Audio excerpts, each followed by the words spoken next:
Rain streaked the wide glass windows of the restaurant, turning the city lights outside into gleaming patches of color. Inside, the hum of quiet music mixed with the low chatter of people, clinking wine glasses and trading smiles. Aaron Cole sat at a table near the center, his back straight, his expression calm. He looked like a man who had everything under control, and in a way, he did.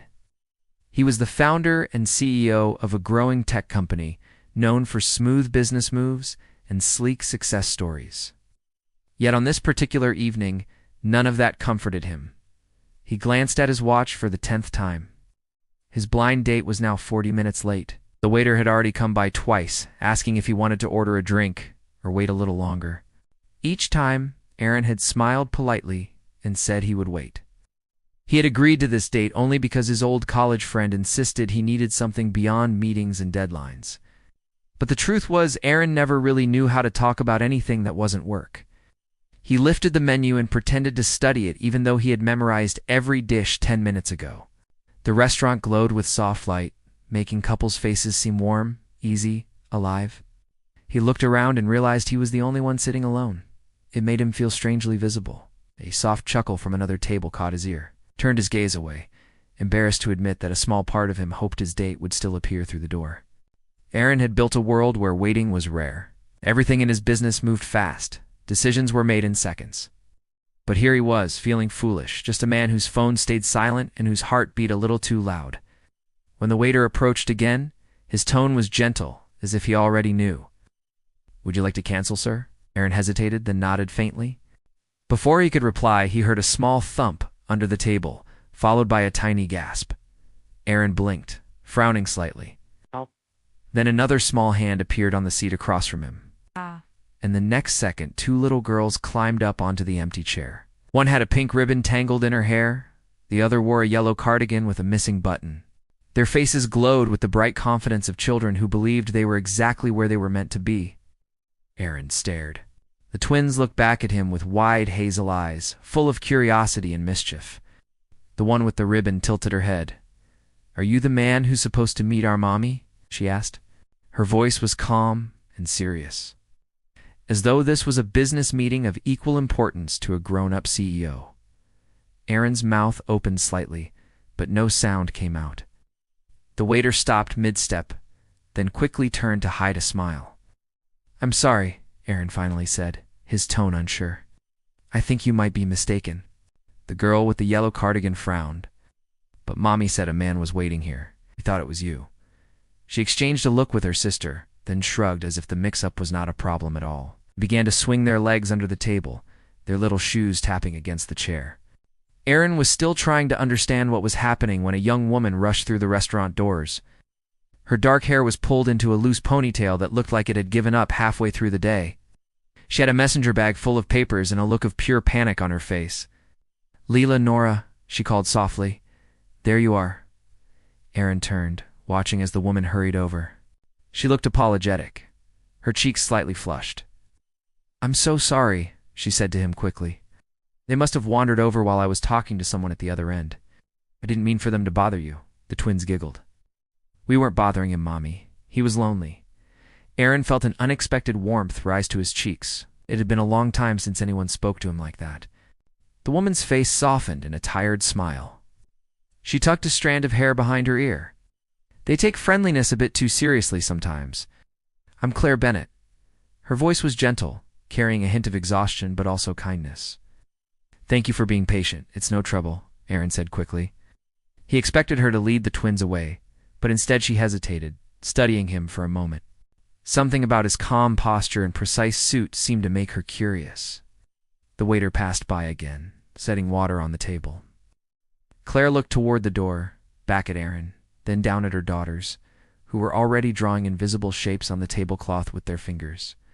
Finally, she laughed a little. "Life really doesn't stick to plans, does it?" Aaron nodded. "No, it rarely does." For a moment, neither of them spoke. Outside, the rain eased to a light drizzle. Inside, the twins whispered quietly to each other, their voices like a soft melody among the clinking dishes.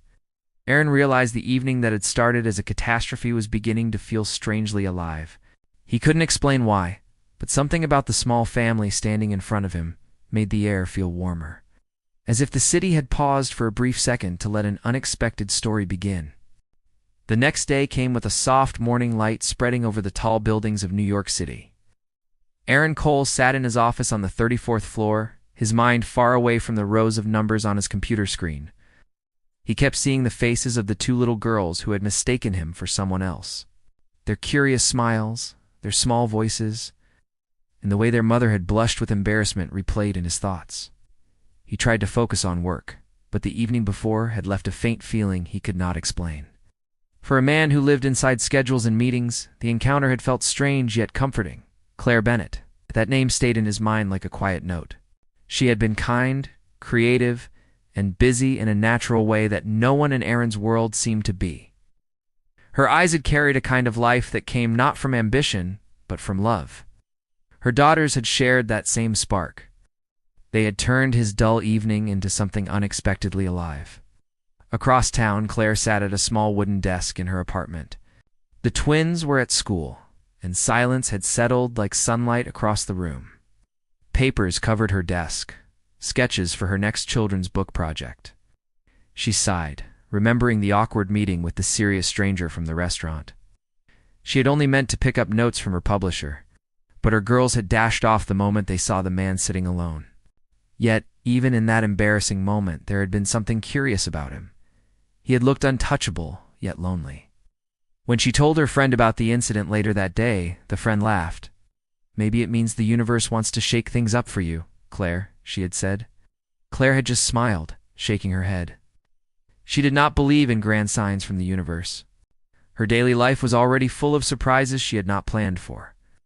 Still, the funny scene at the restaurant lingered in her memory more than she wished to admit. Weeks passed quietly until a notice arrived in Claire's email inbox. It was about a design grant offered by a popular education technology company. She read the name of the sponsor twice. Cole Innovations, one of the biggest tech firms in the city. The goal of the grant was to find creative ways to help children learn through digital stories. It sounded perfect for her work. She hesitated for a long time before applying. Could she really compete with larger studios? With a quiet breath, she decided to try. Aaron's assistant placed the folder of applicants on his desk 3 weeks later. He scanned through them one by one until he stopped at a familiar name, Claire Bennett. He paused, remembering the restaurant, the twins, and the soft laugh that had surprised him that night.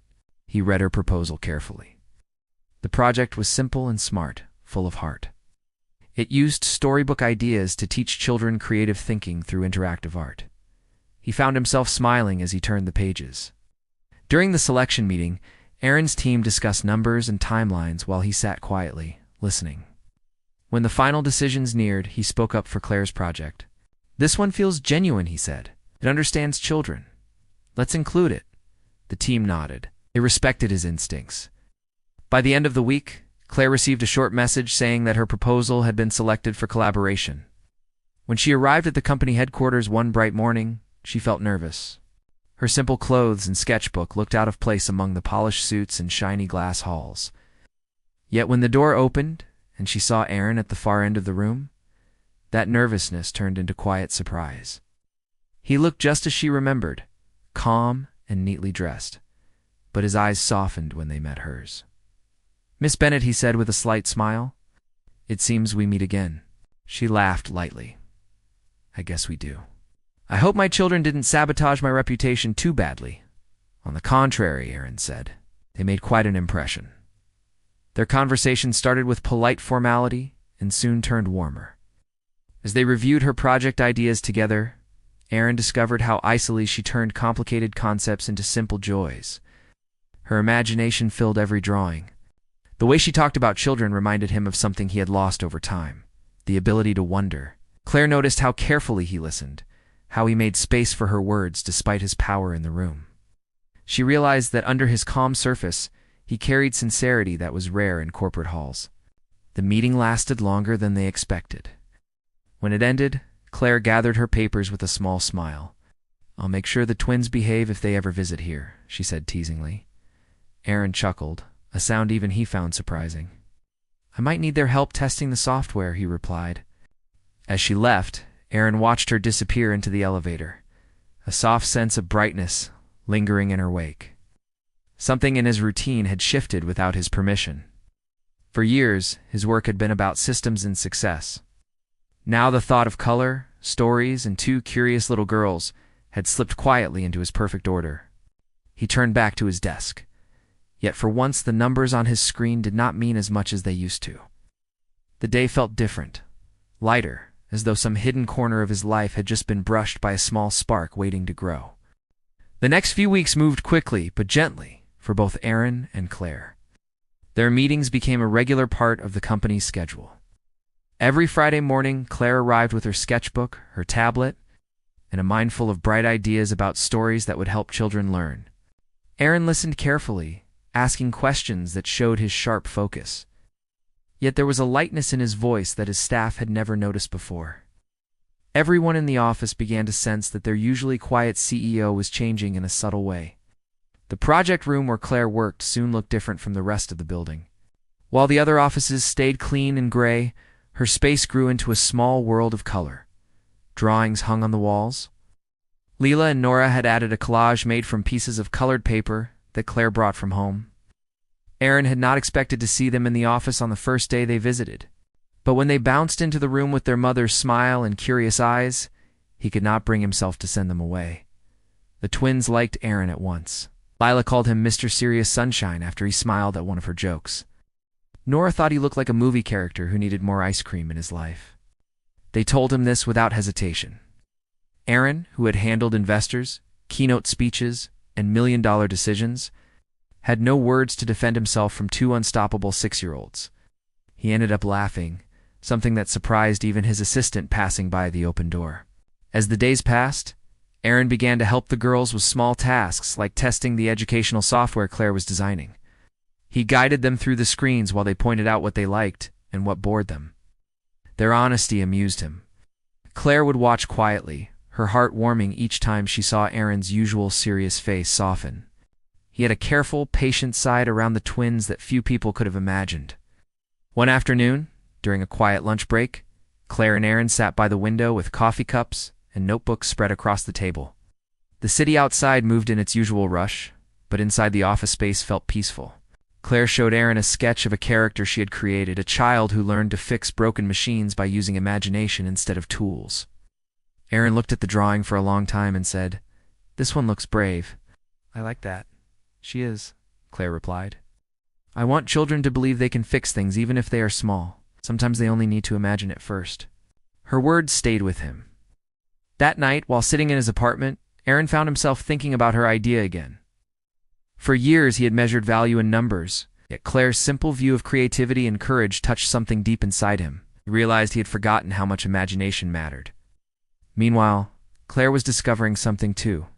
The more she worked with Erin, the more she noticed the difference between the man people described and the one she saw each day. Everyone called him cold and distant, but she saw someone thoughtful and quietly kind. She guessed there were reasons behind the walls he built, though she did not ask. Her own heart held walls too. After losing her husband, she had promised herself that her daughters would come first, and that love would not be allowed to confuse her plans again. Still, each time Erin laughed with Leela and Nora, something gentle stirred inside her that she did not want to name. As the project moved forward, the team presented early results that impressed the board of directors. Claire's ideas had brought warmth and color to the company's image. During one meeting, an investor joked that Erin must have learned storytelling secrets. He only smiled and said, "I found someone who reminds me what stories can do." After the meeting ended, Erin and Claire stood in the hallway overlooking the busy city. Claire held her folder against her chest. "I think the project is growing better than I expected," she said. "That is because of you," Erin answered, "and your team of tiny critics." She laughed. "They like you, you know." Lila said you were the best grown-up to test games with. Erin raised an eyebrow in mock seriousness. "That might be the biggest compliment I have ever received." The light from the evening sun fell on them, painting soft golden hues across the hallway floor. Neither of them said anything for a long moment. The air felt calm but full of meaning. In that quiet, something invisible but strong connected them, a bond that both understood only in the heart. It was not loud or dramatic. It was simple, built out of shared smiles, small laughter, and a trust that seemed to grow with every meeting. When Claire left that day, she carried more than her sketches. She carried an image of Aaron standing by the window, his tie slightly loosened, the city lights behind him. He looked like a man who had started to remember what it meant to feel. Aaron, on the other hand, stayed at his desk long after she was gone. The screens glowed softly, yet his mind wandered far from the numbers. For the first time in years, he was not thinking about success or profit. He was thinking about one woman's laughter, two little girls' bright eyes, and how sometimes the most unexpected people could draw a quiet man back into life again. The night of the company charity gala arrived with shining lights and polished shoes. The grand hall was filled with music and laughter. Waiters carried trays full of drinks while photographers moved around capturing smiles. It was the biggest event of the year for Cole Innovations, and Aaron Cole stood near the entrance greeting guests in his usual calm way. He looked collected in his black suit, yet inside he felt restless. He kept scanning the room for one person. Claire had been invited to present her project to the donors and investors. It was the first time her work would be shown in front of such a large crowd. She had arrived early to prepare and was now behind the stage, adjusting her laptop and slides. Her heart beat fast, but she kept reminding herself that she had worked hard for this moment. Lila and Nora had wished her luck before bed, leaving colorful drawings hidden in her bag. Their little notes gave her courage. When the program began, Aaron stepped aside to watch from the side of the stage. The lights dimmed, and the announcer introduced Claire's project. The audience clapped politely as she walked onto the stage. She smiled nervously and started to speak about creative learning, showing how her stories could teach children through imagination. Her voice gained strength as she spoke. The images on the screen made the audience lean in with interest. Aaron felt proud. He knew how much effort she had put into this. But just as she was about to present the final part, the screen suddenly changed. Her slides disappeared and were replaced by crude drawings and broken sentences that made no sense. The audience began whispering. The sound of confusion spread like a ripple. Claire stood frozen in shock. Someone had tampered with her file. Aaron moved quickly toward the control booth. His sharp tone cut through the noise as he demanded to know what had happened. The technicians apologized, saying someone from the staff must have replaced the files by mistake. It was not a mistake. Aaron knew that look of panic from the faces of his employees. Someone had done it on purpose. Meanwhile, Claire left the stage quietly, her cheeks burning with humiliation. Before she could speak to anyone, a senior executive stopped her near the stairs and said sarcastically, "No, next time check your work before you embarrass the company." His smirk was cold. Those words cut her deeper than she expected. She looked back to see Aaron speaking with others. For a moment, she thought he was trying to solve it. Then she saw him turn away, his expression unreadable. She misunderstood the distance in his face as indifference. Feeling defeated, she took her coat and slipped out into the night. The noise of the party faded behind her. Rain had begun to fall again. Claire walked down the street with tears mixing into the cold drops of water. She told herself it was foolish to think a man like Aaron could ever understand someone from her world. Inside the hall, Aaron found proof of what had happened. The jealous executive had deleted her file to replace it with nonsense, because he felt threatened by her growing influence. Aaron's anger boiled quietly. He fired the man before the night was over, but the damage with Claire was already done. When he went back to the stage, she was gone. He tried calling, but received no answer. The rain grew stronger as Aaron's car moved through the silent streets. He felt the weight of guilt pressing against his chest. For years he had handled major crises with a calm head, yet now he could not think clearly. His mind replayed Claire's face when the screen failed, and how her confidence had turned to pain. He realized how much she had come to mean to him. She had opened doors inside him he had kept closed for too long. He reached her apartment building just before midnight. The city was nearly silent except for the sound of rain and passing cars. The windows of her small home were dark, except for two faint lights in the lower room. He guessed those were the star-shaped nightlights the twins used. He hesitated at the door, unsure what to say, but he knew walking away was no longer an option. It spent years building walls against feelings like these, and yet tonight those walls no longer felt like strength. They felt like prison bars. Inside the apartment, Claire sat by the window holding one of the girl's drawings in her hands. She had told herself she would focus on the twins and forget the man who lived in a different world. But part of her ached with disappointment. It's not because of the ruined presentation, but because she had hoped Aaron might have cared enough to stop it. Outside, Aaron took a deep breath and raised his hand to knock. The rain fell harder, splashing onto his shoulders and face. His heart raced. For the first time in years, he felt uncertain, yet alive. The simple woman who painted children's worlds with color had become the one person he needed to see through the dark. When the door finally opened, he was met by two sleepy faces staring up at him. Lila rubbed her eyes and said softly, "Mr. Serious Sunshine, why are you wet?" Behind them, Claire appeared, her eyes filled with surprise. The moment hung between them like quiet lightning. Something strong and unsaid filled the space. Neither of them spoke, but both knew the story was far from finished. Aaron stood in the hallway, his hair dripping rain onto the floor.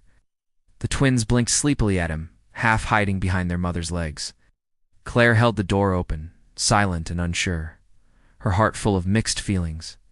She wanted to shut the door, to keep things simple, but something in his eyes stopped her. He looked like a man who had been walking through a storm much longer than the one outside. After a long pause, she stepped aside and said quietly, "You should come in before you get sick." Aaron nodded and walked in, leaving a small trail of water on the floor. The apartment was warm, filled with soft colors and drawings. It smelled faintly of paint and tea. The twins climbed onto the couch, watching like two little owls, waiting for a story to begin. Claire handed Aaron a towel, then stood near the window, her arms crossed. "I owe you an apology," Aaron said. His voice was calm but cracked at the edges. "What happened tonight should never have happened. Someone inside the company messed with your presentation. I found out who it was. He is gone now." Claire turned to face him. "That doesn't change what everyone saw. They think I made a fool of myself." "They will not," he answered. "I will fix that." "You can't fix humiliation, Aaron." Her voice trembled with tiredness. "You stood there and said nothing? I thought you didn't care." Her words hit him harder than he expected. Aaron took a slow breath. "You're right," he said. I froze. I've spent my whole life controlling everything around me.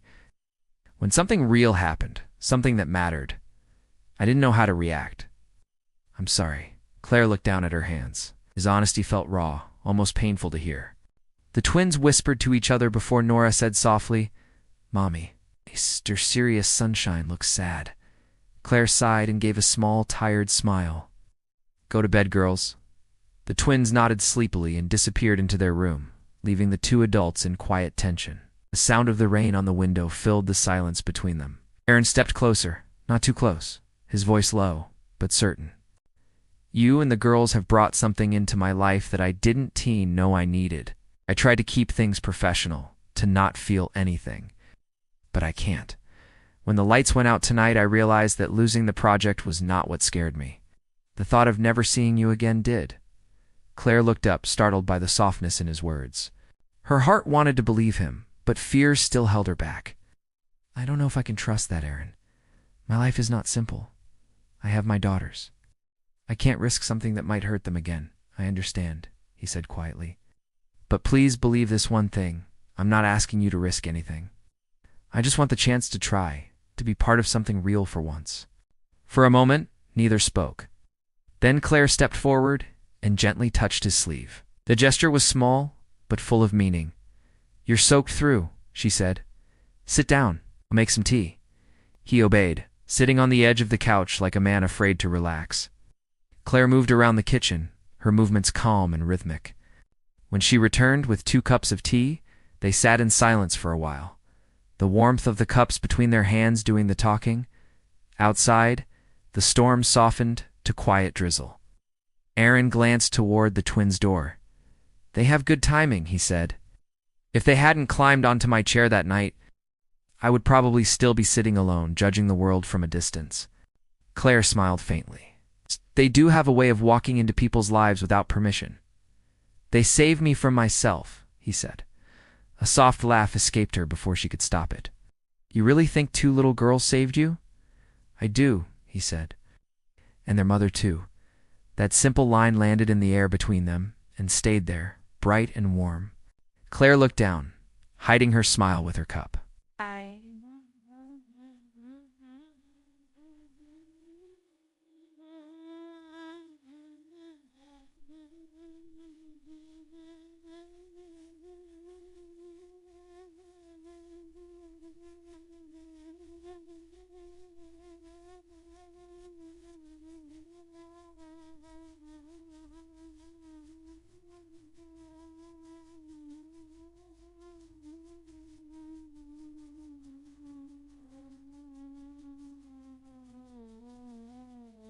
What?